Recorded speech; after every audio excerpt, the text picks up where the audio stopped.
구약성경 시편 138편 1절에서 8절까지 찾으시고 한 절씩 교독하도록 하겠습니다. 시편 138편 1절에서 8절까지 교독하도록 하겠습니다.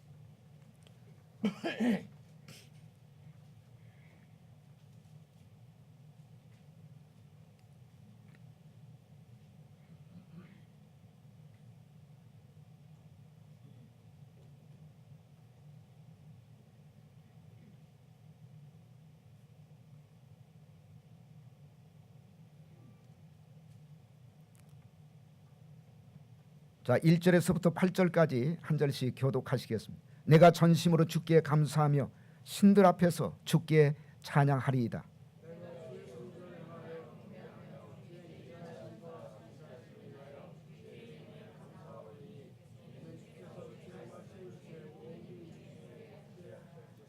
내가 간구하는 날에 주께서 응답하시고 내 영혼을 장려하여 강하게 하셨나이다.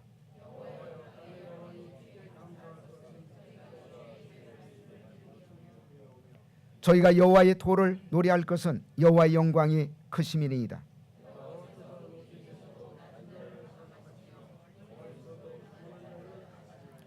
내가 환난 중에 다닐지라도 주께서 나를 소송케 하시고 주의 손을 펴사 내 원수들의 노를 막으시며 주의 오른손이 나를 구원하시리이다. 여호와께서 내게 관계된 것을 완전케 하실 것이라. 여호와여, 주의 인자심과 영원하오니 주의 손으로 지으신 것을 버리지 마옵소서. 이는 하나님의 말씀입니다. 자, 우리 옆 사람 보시면서 같이 인사하시겠습니다. 환난 중에도 감사하십시오. 다시 한번, 그것이 성숙한 감사입니다.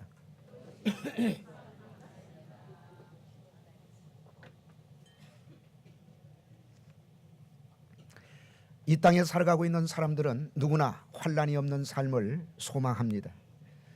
그러나 환난이 없이 인생은 절대로 만들어지지 않습니다. 그래서 어떤 시인은 이런 노래를 지었습니다. 내 삶에 고통이 없다면 나는 노래하는 자가 되리. 그러나 고통이 없다면 내 삶은 만들어지지 않음을 어이하리. 내 삶에 고통이 없다면 나는 노래하는 자가 되리. 그러나 고통이 없다면 내 삶은 만들어지지 않음을 어이하리. 그러므로 우리가 참된 믿음을 가지고 살아가는 사람이라면 어느 정도 삶의 고통과 환난을 준비하고 살아가야 할 것입니다. 왜냐하면 그리스도인의 삶에 있어서 환난은 피할 수가 없는 것이기 때문에 그렇습니다. 주님은 우리에게 환난이 없는 삶을 약속한 적이 없습니다. 요한복음 16장 33절에 보시면 세상에서는 너희가 환난을 안 당하나 그렇게 말씀하지 않았어요. 세상에서는 너희가 환난을 당하나 그랬어요. 담대하라, 내가 세상을 이겼노라. 주님은 세상에서 우리가 환난을 당할 것이라고 분명하게 말씀하고 있습니다. 그러나 환난에도 불구하고 그 환난을 극복하고 이길 수 있는 궁극적인 승리를 우리에게 약속하셨던 것입니다. 그런데 하나님의 백성들에게 있어서 가장 고통스러운 순간이 있다면 그것은 신앙 때문에 당하는 환난이 찾아왔을 때라고 생각합니다. 모처럼 예수 믿고 인생을 제대로 살아보려고 결심했는데, 그래서 내가 교회 나와서 믿음을 가지고 살아가면 내 인생은 아스팔트의 길처럼 평탄한 삶이 펼쳐질 줄로 기대했는데 오히려 내 삶에 어려움이 찾아오기 시작합니다. 내가 하나님의 놀라우신 은혜를 체험하고 말씀을 깨닫고 주의 뜻대로 살기로 결심했는데 그 다음 순간 생각지 않은 문제가 터지고 뿐만 아니라 내 힘으로 해결할 수 없는 어려움이 내 삶 속에 찾아올 수도 있습니다. 여러분, 그때 느끼는 고통이 더 클 것입니다. 오늘 본문의 상황이 바로 이와 비슷한 상황이었을 것입니다. 성경학자들은 오늘 우리가 읽은 시편 138편의 역사적인 배경을 아마도 다윗이 법궤를 예루살렘으로 옮기고 난 후에 쓴 시일 것이라고 추정을 합니다. 법궤를 예루살렘으로 옮겼다고 하는 것은 다윗의 인생에 있어서 가장 커다란 사건이었습니다. 법궤는 하나님의 임재의 상징입니다. 그 법궤를 예루살렘으로 모셔왔다. 이것은 이스라엘의 중심인 예루살렘이 하나님의 통치 아래 있다고 하는 것을 우리에게 알려주고 있는 사건이었습니다. 그러나 이 법궤를 옮겨놓고 난 다음에 그에게 형통한 삶이 찾아온 것이 아니라 여러 가지 많은 어려움이 찾아오기 시작합니다. 법궤를 옮겨오자마자 다윗은 아마도 가나안에 있는 우상을 섬기는 사람들에게 공격을 받기 시작했을 것입니다. 그래서 본문 1절에 보시면 이렇게 말씀하고 있습니다. 1절 같이 한번 읽겠습니다. 1절 말씀. 자, 같이 읽겠습니다. 시작. 내가 전심으로 주께 감사하며 신들 앞에서 주께 찬양하리이다. 내가 전심으로 주께 감사하며, 그 다음에 신들 앞에서, 복수로 기록되어 있습니다. 여러분, 여기에서 얘기하는 신들이라고 하는 것은 하나님을 얘기하는 말씀이 아니에요. 이것은 바로 우상을 가리키고 있는 것입니다. 분명한 것은 다윗에게 견디기 힘든 환난이 찾아왔다는 사실입니다. 그래서 본문 7절에 보시면 다윗은 이렇게 고백하고 있지 않습니까? 자, 7절 같이 한번 읽겠습니다. 자, 7절 말씀. 자, 같이 읽겠습니다. 시작. 내가 환난 중에 다닐지라도 주께 나를 소송케 하시고, 거기 보세요. 내가 어디에 다닐지라도, 환난 중에 다닐지라도 주께서 나를 소송케 하시고. 분명히 다윗은 내가 환난 중에 다니고 있다.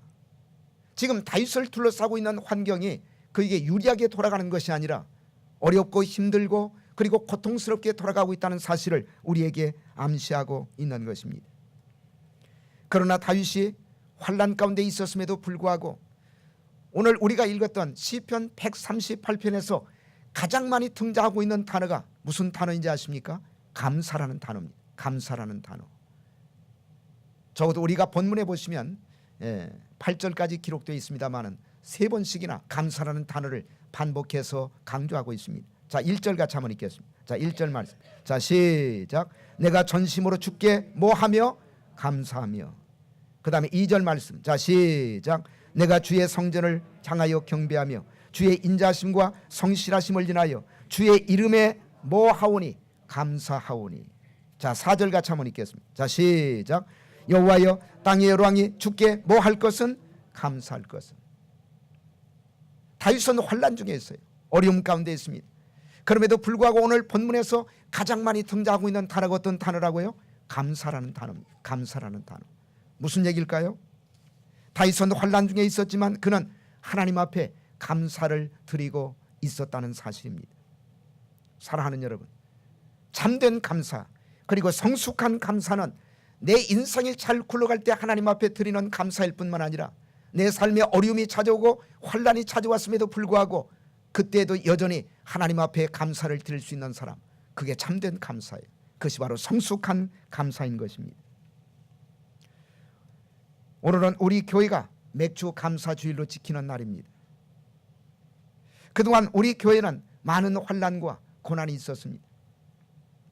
우리가 2년 전으로 돌아가면 우리가 예배 드릴 장소가 없어서 우리가 공원에서 2달 동안 방황하면서 예배를 드리지 않았습니까? 또 예배를 드리다가 비를 만나서 여러분 그 비 가운데서 예배를 드렸던 경험도 우리가 가지고 있습니다. 그렇지만 지금까지 하나님의 은혜로 지켜주시고 하나님의 은혜로 보호해 주셔서 여기까지 왔다고 하는 것은 바로 에베네셀의 은총이요 그리고 축복이라고 생각합니다. 저는 맥주 감사주를 맞이해서 저희 교회에 출석하는 모든 성도들이 오늘 본문에 기록되어 있는 다윗처럼 환난 중에도 하나님 앞에 감사하는 삶을 살아갈 수 있기를 소망합니다. 그리고 그 감사가 단순히 입술만의 감사로 그치는 것이 아니라 물질을 통해서 구체적으로 표현되기를 바랍니다. 하나님은 신명기 16장 16절에서 17절 말씀을 보면 이스라엘 백성들이 절기를 지킬 때 공수로 여호와께 보이지 말고 각 사람이 여호와께 주신 복을 따라 그 힘대로 물건을 드리라고 명령하고 있습니다. 이것은 하나님의 명령입니다. 그러니까 빈손으로 나오지 말고 하나님이 주신 복을 따라 물질을 가지고 구체적으로 하나님 앞에 감사를 표시하라고 명령하고 있습니다. 출애굽기 23장 15절에도 보시면 하나님께서 이스라엘 백성들이 지키는 3대 절기가 있어요. 첫째는 무교절 혹은 유월절이라고 얘기합니다. 그 다음에 두 번째는 맥주절, 그리고 세 번째는 수장절. 이 3대 절기를 지킬 때 빈손으로 내게 보이지 말라고 말씀하고 있는 것입니다. 그러므로 진정한 감사는 물질을 통해서 구체적으로 표현되어야 하는 것입니다. 정말 우리가 하나님의 은혜를 아는 사람들이라면 어떻게 하나님께서 우리에게 베풀어 주신 은혜를 돈으로 계산할 수가 있겠습니까? 그렇지만 예수님은 마태복음 6장 21절 말씀을 통해서 내 보물이 있는 그곳에 내 마음도 있다고 말씀하신 것처럼 물질을 통해서 우리의 마음과 우리의 정성을 주님께 드릴 수가 있어야 한다는 사실입니다. 저는 이것이 바로 성숙한 성도의 모습이라고 생각합니다. 자, 그렇다면 저와 여러분이 환난 중에도 어떻게 다윗처럼 여전히 감사하는 삶을 살아갈 수가 있을까요? 이 물음에 대한 대답을 오늘 본문을 통해서 세 가지로 말씀을 드리도록 하겠습니다. 첫 번째로, 우리가 환난 중에도 다윗처럼 감사하는 삶을 살아가기 위해서는 주님께 예배와 찬양을 드려야 됩니다. 주님께 예배와 찬양을 드려야 됩니다. 제가 서두에서 말씀을 드렸습니다마는 다윗이 이 시편 138편을 썼을 때는 환난 중에 있었을 때 썼습니다. 자, 그런데 이 시가 어떻게 시작되고 있습니까? 다시 1절 같이 한번 읽겠습니다. 1절 말씀. 자, 같이 읽겠습니다. 시작. 내가 전심으로 주께 감사하며 신들 앞에서 주께 찬양하리이다. 다윗은 지금 환난 가운데 있어요. 어려움 가운데 있습니다. 고난 가운데 있습니다. 그럼에도 불구하고 다윗은 이렇게 고백하지 않습니까? 내가 주께 감사하며. 근데 그냥 주께 감사한다고 얘기하지 않아요. 내가 전심으로 내 마음과 정성을 다해서 내가 주께 감사를 드리겠습니다. 그리고 내 주변에 우상들이 있지만 나는 하나님 앞에만, 살아계신 하나님 앞에만, 살아계신 참되신 하나님 앞에만 찬양을 드리겠습니다. 저는 이것이 다윗의 일종의 결단이라고 생각합니다. 환난에도 불구하고 나는 마음을 다하여 전심으로 주께 감사하며, 우상들이 우상의 신들을 섬기고 있는 이런 세상 속에서 살아계신 하나님 앞에만 나는 찬양을 드리겠습니다 라는 다윗의 고백입니다. 다윗은 지금 우상을 숭배하는 사람들에 의해서 공격을 받고 있을지도 모릅니다. 그러나 다윗은 그들을 두려워하지 않습니다. 나는 오직 하나님만을 찬양하겠습니다. 나는 오직 하나님만을 경배하겠습니다. 그러면서 2절에 다윗은 이렇게 고백합니다. 자, 2절 같이 한번 읽겠습니다. 자, 같이 읽겠습니다. 시작. 내가 주의 성전을 향하여 경배하며 주의 인자심과 성실하심을 인하여 주의 이름에 감사하오리니 이는 주께서 주의 말씀을 주의 모든 이름 위에 높게 하셨습니다. 내가 주의 성전을 향하여 경배하며. 사실 다윗 왕 때는 성전이 지어지지 않았어요. 성전은 다윗의 아들이었던 솔로몬 왕 때 지어졌습니다. 그런데 다윗은 이렇게 얘기하고 있지 않습니까? 내가 주의 성전을 향하여 경배하며. 성전은 지어지지 않았지만 다윗은 믿음의 눈으로 지어진 성전을 바라보면서 성전을 향하여 그 성전 안에 계시는 하나님 앞에 경배하겠다고 고백하고 있는 것입니다. 그러면서 다윗은 이렇게 계속해서 고백합니다. 주의 인자심과 성실하심을 인하여 주의 이름에 감사하겠습니다. 여기에 감사라는 단어가 또 나오고 있어요. 주의 인자심과 성실하심을 인하여 주의 이름에 감사하오리니.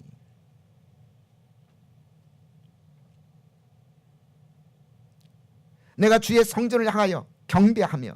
여러분, 이 경배한다는 단어를 오늘 우리가 사용하는 현대적인 단어로 바꿀 수가 있다면 예배한다는 단어입니다. 예배한다는 단어예요. 성전은 지어지지 않았지만 앞으로 지어질 성전을 믿음의 눈으로 바라보면서 그 성전 안에 계시는 하나님을 내가 예배하겠다. 그리고 감사하겠다. 그의 성실하심과 인자하심과 그의 이름 앞에 내가 감사를 드리겠다고 고백하고 있는 것입니다. 여러분, 우리는 고통을 당하게 되면, 어려움과 환난 가운데 처하게 되면 우리는 예배조차도 포기하게 됩니다. 그래서 많은 사람들이 환난이 찾아오게 되면 이렇게 얘기하는 것을 우리가 들어볼 수가 있지 않습니까? 목사님, 저는 지금 예배드릴 기분이 아닙니다. 저는 찬양할 기분이 아닙니다. 저는 기도할 기분이 아닙니다. 그래서 우리는 예배를 빼먹고 그리고 찬양과 기도의 자리를 떠나가게 되는 것입니다. 주일날 예배 시간에 참석하지 않는 사람하고 제가 전화를 해서 물어봐요. 왜 몇 주 동안 교회 나오지 않습니까? 그럼 어떤 분은 이렇게 대답하시는 분이 있어요. 목사님, 제가 지금 너무너무 힘듭니다. 제가 여러 가지 많은 문제를 가지고 있습니다. 그 문제 해결되고 그리고 힘든 상황이 지나가면 그때 나와서 제가 예배 드릴게요. 그때 나와서 예배 드릴게요. 그런데 다윗은 우리의 삶의 스타일과 정반대했다는 얘기예요. 여러분, 다윗에게 찾아왔던 환난, 그 환난을 극복할 수 있는 다윗의 가장 중요한 삶의 비결이 있다면 다윗은 환난이 다가올수록 더욱더 찬양했어요. 다윗은 환난이 찾아왔을 때 다가올수록 더욱더 기도하고, 다윗은 환난이 다가올수록 더욱더 하나님을 예배하고 찬양하는 삶을 살아갔다는 사실입니다. 이것이 다윗이 환난 가운데서도 하나님 앞에 감사를 드릴 수가 있었던 삶의 비결입니다. 그렇다면 사랑하는 여러분, 환난이 다가올수록 우리가 환난 가운데서 하나님 앞에 성숙한 감사를 드리기 위해서는 예배 시간에 참석하셔야 돼요. 더 열심히 예배 시간에 나오셔야 돼요. 여러분, 환난이 다가올수록 더 열심히 예배 시간에 참석하시고, 환난이 다가올수록 더 열심히 찬양하시고, 더 열심히 기도하셔야 돼요. 그래야 환난 가운데서도 우리가 믿음을 잃지 않고 하나님 앞에 감사하는 삶을 살아갈 수가 있는 것입니다. 그렇습니다. 우리를 둘러싸고 있는 환경이 힘들고 어렵다 할지라도, 그리고 환난 속에 있다 할지라도, 그럼에도 불구하고 예배 시간에 열심히 참석해서 말씀을 듣고 열심히 찬양하고 열심히 부르짖어 기도하면 하나님께서 반드시 저와 여러분의 삶 속에 기적과 은혜를 베풀어 주실 줄로 믿습니다. 자, 다윗이 환난 중에서 하나님을 예배하고 찬양하고 기도했더니 하나님이 어떻게 하셨을까요? 하나님이 응답하셨어요. 응답하셨습니다. 자, 3절 같이 한번 읽겠습니다. 3절 말씀. 자, 같이 읽겠습니다. 시작. 내가 간구하는 날에 주께서 뭐 하시고 응답하시고 내 영혼을 장려하여 강하게 하셨나이다. 내가 간구하는 날에, 환난 가운데서 환난이 찾아왔을 때, 환난이 더욱더 강하게 나에게 찾아왔을 때, 환난 가운데서 하나님 앞에 더 열심히 기도했다니, 더 열심히 기도했더니 하나님이 응답하셨어요. 하나님이 응답하셨습니다. 중요한 것은 다윗이 환난 가운데 기도했을 때 환난 그 자체가 멈춘 것은 아니에요. 여러분, 환난이 옮겨지기나 환난이 사라졌다, 이 말씀이 오늘 본문에 보시면 어디에도 없습니다. 환난은 계속되고 있습니다. 그럼에도 불구하고 다윗은 경배했습니다. 그럼에도 불구하고 다윗은 예배했고 하나님을 찬양했고 하나님 앞에 기도했습니다. 그랬더니 3절에 보시면 하나님께서 다윗에게 응답을 주셨어요. 자, 어떤 응답을 주셨을까요? 내가 간구하는 날에 주께서 응답하시고 그 다음에 내 영혼을 장려하여 강하게 하셨나이다. 내 영혼을 장려하여, 장려했다는 얘기는 내 영혼을 격려했다, 내 영혼을 힘있게 하셨다, 그 얘기예요. 그리고 강하게 하셨나이다. 환난은 아직 계속되고 있지만, 그러나 분명한 사실은 내가 하나님 앞에 부르짖어 기도했더니 하나님께서 내 영혼을 격려하시고 내 영혼을 강하게 만들어 주셨습니다. 그것이 응답이에요. 그것이 응답입니다. 사랑하는 여러분, 내 영혼이 강해지고 내 영혼이 튼튼해지면 아무리 환난이 나를 둘러싸고 나를 힘들게 하고 아프게 한다 할지라도 여러분, 그 환난이 나를 쓰러뜨릴 수가 없어요. 내 영혼이 강하게 되고 내 영혼이 힘을 얻게 되고 내 영혼이 튼튼해지면 우리는 마침내 환난 가운데서 그 환난을 뚫고 나가게 될 줄로 믿습니다. 승리하게 될 줄로 믿습니다. 그러나 우리의 영혼이 흔들리면 우리의 삶이 무너질 수밖에 없어요. 그러나 반대로 내가 내적으로 강해지고 그래서 내 영혼이 튼튼해질 수가 있다면 우리는 어떤 상황이 찾아온다 할지라도 감당할 수가 있다는 얘기예요. 그래서 중요한 것은 내 영혼이 강해지는 것입니다. 내 영혼이 튼튼해지는 것입니다.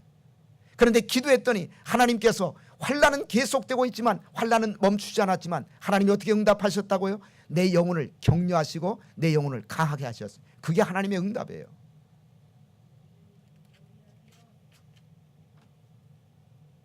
그러나 많은 사람들이 환난이 옮겨지지 않는다는 사실 때문에 그 사실만을 바라보고 그래서 절망합니다. 그래서 낙심합니다. 여러분, 우리는 환경이 바뀌면 모든 것이 괜찮아질 것이라고 생각합니다. 그래서 우리가 정말 강한 사람이 되기보다는, 그것을 위해서 기도하기보다는 우리는 우리를 둘러싸고 있는 환경이 바뀌기만을 하나님 앞에 기도할 때가 많습니다. 내가 이 사람하고 헤어지면 나는 행복해질 텐데 그래서 바꿔보자. 그래서 사람을 바꿉니다. 내가 직장을 옮기면, 내가 사업을 바꾸면 내가 괜찮아질 것이다. 그래서 어떤 사람은 직장을 바꾸고 그리고 사업을 바꿉니다. 그러나 그런 식으로 하나님은 해결하지 않습니다. 하나님은 때때로 그 환경을 그냥 두시면서 이 환경을 통해서 나를 향한 하나님의 중요한 계획을 이루어 가십니다. 환란이 있어도 내 영혼만 강건해질 수가 있다면 우리는 이길 수가 있고 우리는 승리할 수가 있는 것입니다. 그러므로 사랑하는 여러분, 우리의 삶 속에 환란이 찾아왔을 때 이 환란 속에서도 주님 앞에 계속해서 예배드리고 계속해서 찬양하셔야 돼요. 그리고 계속해서 기도하셔야 돼요. 여러분, 환란이 오고 있다면 더욱더 열심히 기도하는 사람이 되시기를 바랍니다. 특별히 너무나 힘든 환란이 찾아오면 새벽에 나와서 기도하세요. 여러분, 새벽에 기도하면 하나님의 응답이 훨씬 빠릅니다. 그리고 기도를 통해서 성령의 능력으로 우리의 속사람이 강해질 수가 있다면 어떤 환란이나 고난이 찾아온다 할지라도 능히 이기고 환란 속에서 주님 앞에 감사하는 다윗과 같은 사람이 될 줄로 믿습니다. 자, 두 번째로 우리가 환란 속에서 다윗처럼 감사를 드리는 삶을 살아가기 위해서는 두 번째, 말씀의 궁극적인 승리를 믿으셔야 됩니다. 말씀의 궁극적인 승리를 믿으셔야 됩니다. 자, 오늘 본문 7절을 보시면 다윗은 원수들을 이야기하고 있습니다. 7절 같이 한번 읽겠습니다.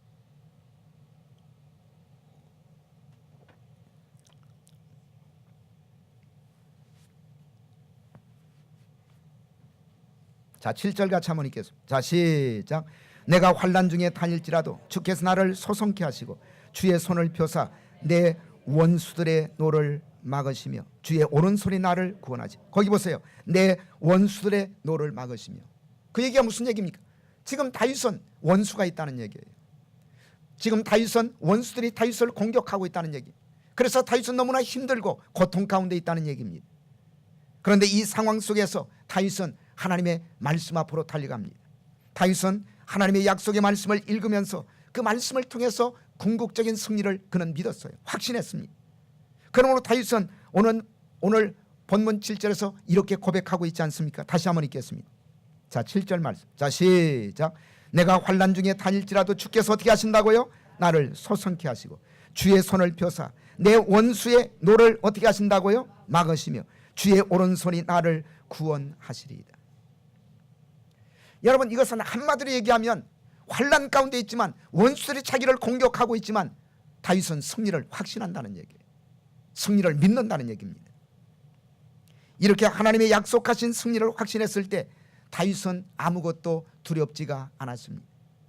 다윗은 찬양을 하면서 동시에 약속의 말씀을 붙듭니다.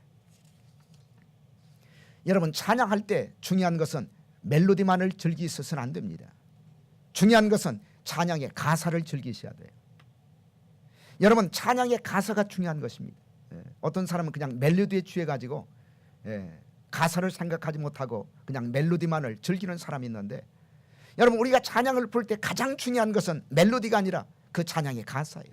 그 가사 속에 하나님의 말씀이 들어있고 하나님의 메시지가 들어있습니다. 그 말씀을 붙드셔야 돼요. 여러분, 찬양 가사 속에 얼마나 좋은 말씀들이 있어요. 얼마나 소망적인 말씀들이 있습니까? 여러분, 입술로만 부르지 말고 그 말씀을 기억하시면서 그 말씀을 믿음의 손으로 붙드시기를 주의 이름으로 축복합니다. 다윗은 찬양을 하면서 동시에 말씀 앞으로 달려갑니다. 그러면서 다윗은 이렇게 고백하지 않습니까? 2절 같이 한번 읽겠습니다. 2절 말씀. 2절 말씀. 자, 시작. 내가 주의 성전을 향하여 경배하며 주의 인자하심과 성실하심을 인하여 주의 이름에 감사하오리니 이는 주께서 주의 말씀을 주의 모든 이름 위에 높게 하셨습니다. 거기 보세요. 이는 주께서 주의 말씀을 주의 모든 이름 위에 높게 하셨습니다. 주의 이름보다도 주의 말씀을 더 높게 하셨다고. 나는 그 주의 말씀을 붙들고 있다고. 주의 말씀을 통해서 나는 소망을 가지고 그리고 마지막 궁극적인 승리를 믿는다고. 그러면서 4절에 이렇게 4절과 5절 다윗은 이렇게 고백하고 있습니다. 자, 4절 말씀. 자, 시작. 여호와의 땅의 열왕이 주께 감사할 것은 저희가 뭐를 들으며 오며 주의 입의 말씀을 들으며 오며. 그 다음에 5절 말씀. 자, 시작. 저희가 여호와의 도를 노래할 것은 여호와의 영광이 크심이니. 저희가 여호와의 도는 여호와의 말씀을 가리키고 있어요. 열왕들이, 땅의 열왕들이 여호와의 말씀을 들으며 그 다음에 땅의 열왕들이 여호와의 도, 여호와의 말씀을 노래할 그날이 올 것입니다. 말씀을 통해서 우리는 궁극적으로 승리할 것을 믿습니다. 그리고 이 땅에 하나님을 대적하고 그리고 우상을 섬겼던 땅의 열왕들이 마침내 하나님의 말씀의 중요성을 깨닫고 그 말씀을 들으며 그리고 그 말씀을 소리를 피워 찬양하는 그날이 올 줄로 믿습니다. 이것은 궁극적인 승리를 믿었다는 얘기예요. 지금은 많은 사람들이 나를 공격하고 있지만 이 땅의 모든 열왕들이 주의 말씀을 듣고 노래할 그날이 올 것이라는 말씀의 궁극적인 승리를 다윗은 믿은 것입니다. 그렇습니다.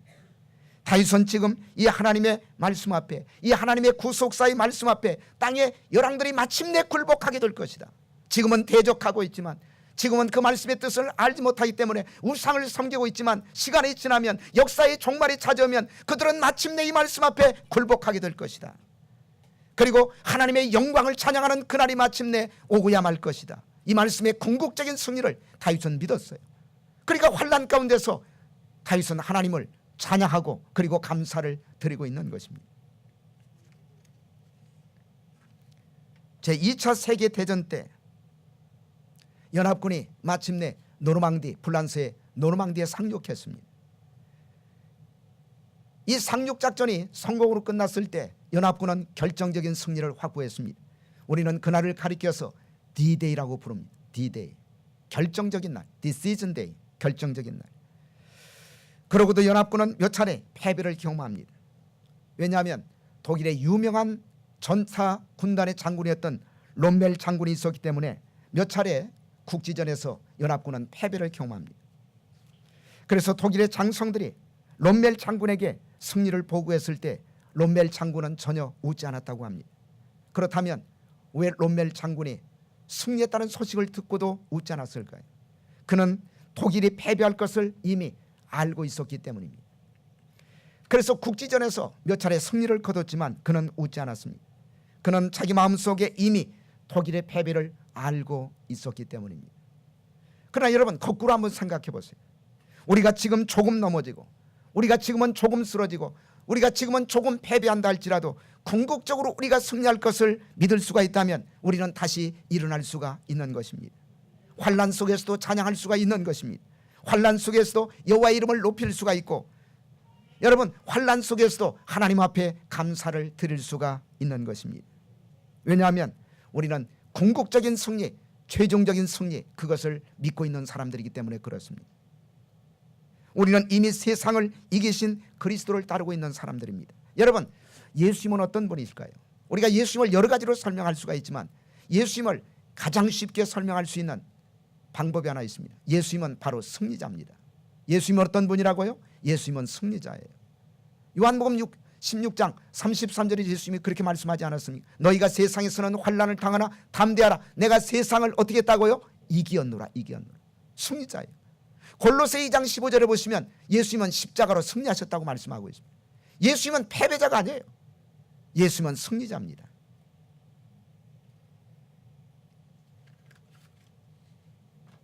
주님은 세상을 이기신 분입니다. 그러면 우리는 승리를 향해서 싸우는 자가 아니에요. 이미 승리를 얻어놓고 싸우는 사람들입니다. 우리의 승리는 이미 결정됐어요. 우리는 마지막에 반드시 승리할 것입니다. 이미 성경에 우리는 마지막에 궁극적으로 승리할 것이라고 약속하고 있기 때문에 그렇습니다. 요한계시록 17장 14절 말씀이 바로 이 말씀입니다. 한번 찾아보세요.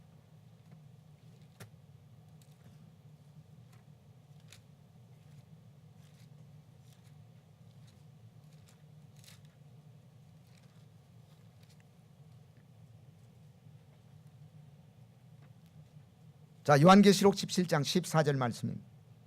자, 같이 읽겠습니다. 시작. 저희가 어린 양으로 더불어 싸우려니와 어린 양은 만주의 주시요 만왕의 왕이심으로 저희를 뭐 하실 터요?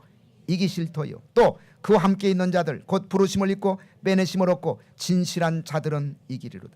자, 거기 보세요. 예수님은 승리하신다고 말씀하고 있어요.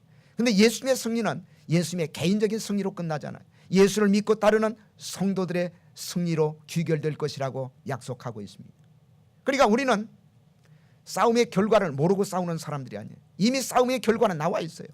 우리는 승리할 것입니다. 이미 승리는 정해져 있습니다. 그렇다면 우리가 무엇을 두려워하겠습니까? 우리가 지금은 조금 패배하고, 우리가 지금은 조금 넘어지고, 우리가 지금은 조금 또한 쓰러진다 할지라도 우리가 궁극적으로 승리할 것을 믿는다면 우리는 다시 일어날 수가 있는, 우리는 환난 속에서도 주님을 찬양할 수가 있는 것입니다. 우리는 환난 속에서 주님 앞에 감사를 드릴 수가 있는 것입니다. 그렇다면 우리는 무엇으로 승리할 수가 있을까요? 두 가지로 승리할 수가 있습니다. 요한계시록 12장 11절 한번 찾아보세요.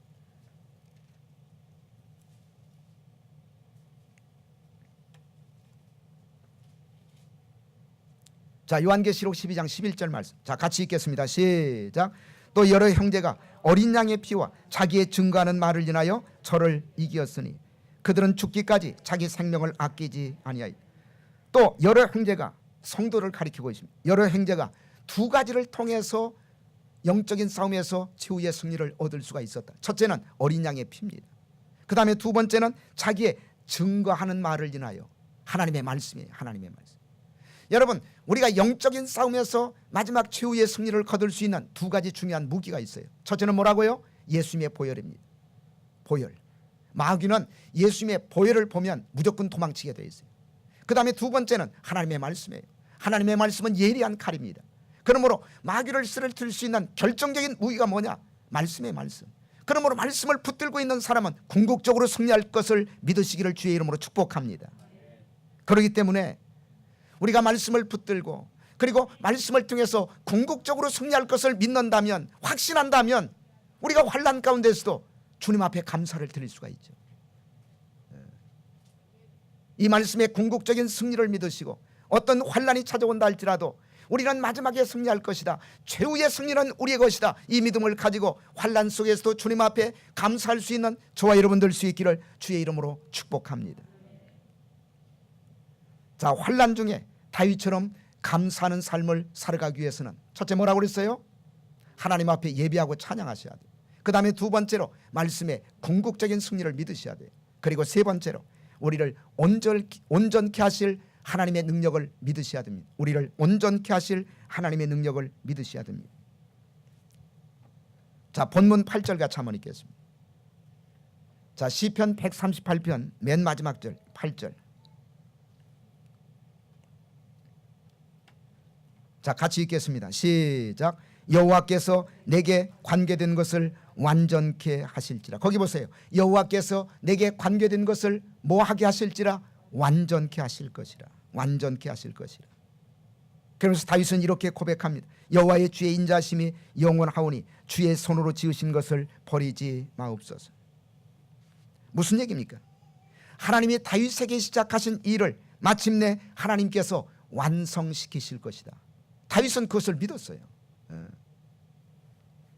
하나님이 나를 짓지 않았습니까? 하나님이 나를 창조하지 않았습니까? 그렇다면 나를 통해서 하실 그 일을 하나님이 완성하셔야죠. 저는 믿습니다. 하나님이 나를 통해서 이루실 그 하나님의 일이 완성될 것을 저는 믿습니다. 이것이 다윗의 믿음이에요. 그러니까 다윗은 환난 가운데서도 하나님 앞에 감사할 수가 있었다는 얘기죠.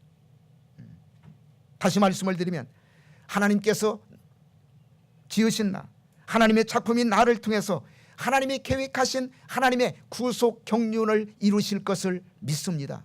이런 믿음을 다윗은 가지고 있었다는 얘기입니다. 여러분, 빌립보 1장 6절에 보시면 다윗과 거의 비슷한 고백을 했던 바울의 고백을 우리가 찾아볼 수가 있습니다. 한번 찾아보세요. 빌립보 1장 6절 말씀.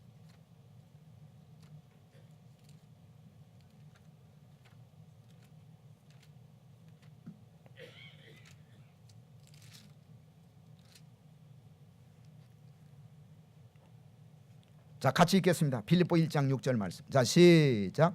너희 속에 착한 일을 시작하신 이가 그리스도의 예수 날까지 이루실 줄을 우리가 확신하노라. 너희 속에 착한 일을 시작하신 이가, 여러분, 우리 속에 착한 일이 뭐예요? 그것은 구원의 완성입니다. 그런데 그것을 시작하신 분이 누굽니까? 하나님이 시작하셨다는 얘기. 내가 한 것이 아니라 내 속에서 구원이 완성될 것을 시작하신 그 하나님께서, 예수님께서 이 땅에 오실 때 완성하실 줄로 믿는다. 그리스도 예수의 날까지 이루실 줄을 우리가 확신하노라. 그렇다면 여러분, 오늘 내가 경험하고 있는 환난은 나를 완전케 하고 나를 완성하시려는 하나님의 계획 속에서 허용된 환난인 것을 믿으시기를 바랍니다. 다시 말씀을 드리면 성도들에게는 의미 없는 환난은 주어지지 않는다는 얘기예요. 여러분 환란이라는 단어를 연구해 보면 히브리 말이나 혹은 헬라어에 이런 뜻을 가지고 있습니다. 환란이라는 단어는 틀 속에 집어넣고 짠다 그런 얘기예요. 틀 속에 집어넣고 짠다. 그것이 환란이라는 뜻의 근본적인 의미입니다. 그런데 여러분 생각해 보세요. 무엇을 틀 속에 집어넣고 짜면 새로운 것이 만들어져 나오죠. 그렇지 않습니까? 자, 틀 속에 포도를 집어넣고 짜면 포도 주스가 나옵니다. 틀 속에 여러분 오렌지를 집어넣고 짜면 오렌지 주스가 나와요. 여러분 틀 속에 밀을 집어넣고 짜면 밀가루가 나옵니다. 콩을 집어넣고 짜면 콩가루가 나옵니다. 틀 속에 무엇을 집어넣고 짜면 고통스럽지만 새로운 것이 만들어져 나온다는 얘기예요.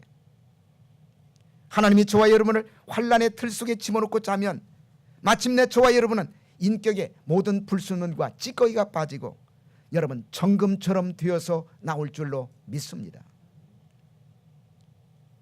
그러므로 우리가 당하는 환란은 무의미한 환란이 없어요. 고난 속에는 하나님의 뜻이 있고 그리고 하나님의 계획이 들어 있습니다. 오늘 본문 8절의 말씀처럼 환란을 통해서 하나님은 마침내 내 삶을 완성시키고 말 것이다. 나를 통한 하나님의 구속사의 경륜을 완성시키고 말 것이라고 우리는 고백할 수가 있는 것입니다.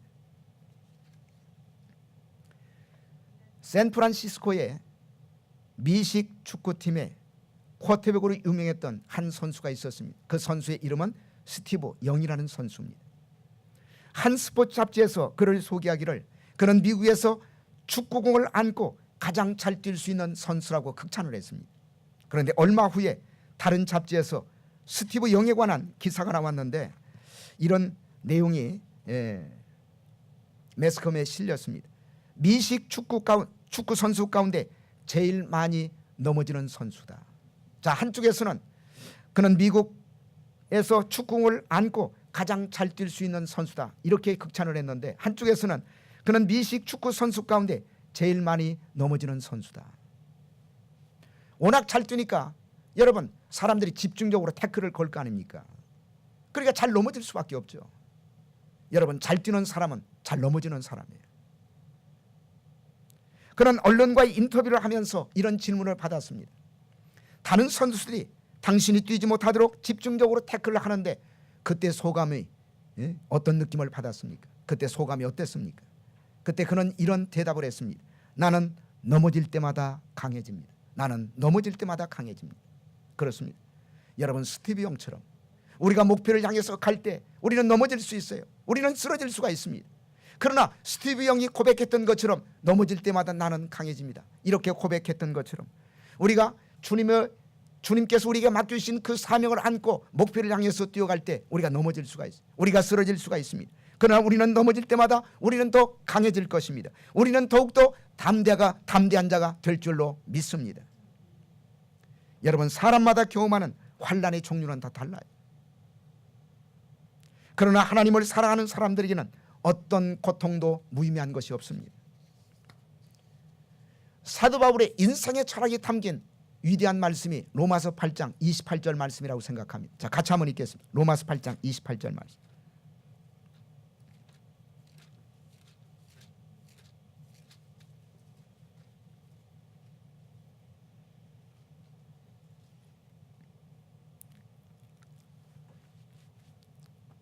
자, 같이 읽겠습니다. 시작. 우리가 알거니와 하나님을 사랑하는 자 곧 그때로 부르심을 입은 자들에게는 모든 것이 합력하여 선을 이루느니.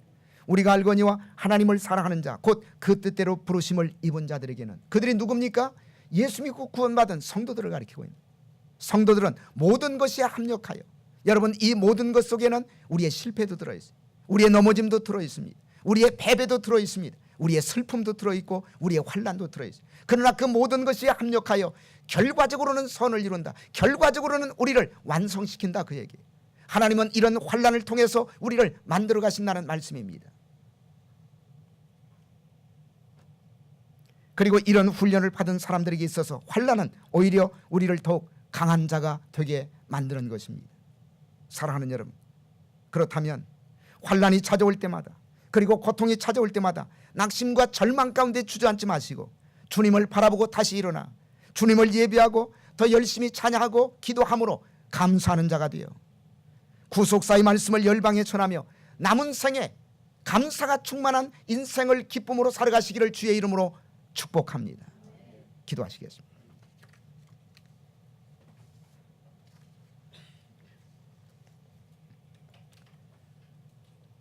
살아계신 주님 감사합니다. 오늘 이 아침 이 말씀을 듣게 하시고 이 말씀을 믿음으로 받게 하시니 감사드립니다. 다윗은 평탄할 때에도 하나님 앞에 감사를 드렸지만 그의 삶 속에 아픈 환난이 찾아왔을 때도 여전히 감사하는 삶을 살아갔습니다. 이 다윗의 감사가 오늘 우리의 감사가 될 수 있도록 도와주시옵소서. 그러기 위해서 열심히 예배 시간에 참석하게 하시고 그리고 주님을 찬양하게 도와주시옵소서. 말씀을 붙들고 그 말씀의 궁극적인 승리를 믿게 하여 주시옵소서. 뿐만 아니라 하나님께서 환난을 통해서 나를 만들어 가시고 그리고 마침내 나를 완전케 하실 것이라는 사실을 믿게 하여 주시옵소서. 그리하여 환난 속에서 원망하고 불평하고 저주하는 인생이 아니라 오히려 환난 속에서 벌떡 일어나 주님을 바라보고 주님을 믿음으로 주님 앞에 감사하는 삶을 살아갈 수 있는 자가 될 수 있도록 도와주시옵소서. 살아계신 예수 그리스도의 이름 받들어 감사하며 기도드리옵나이다. 아멘.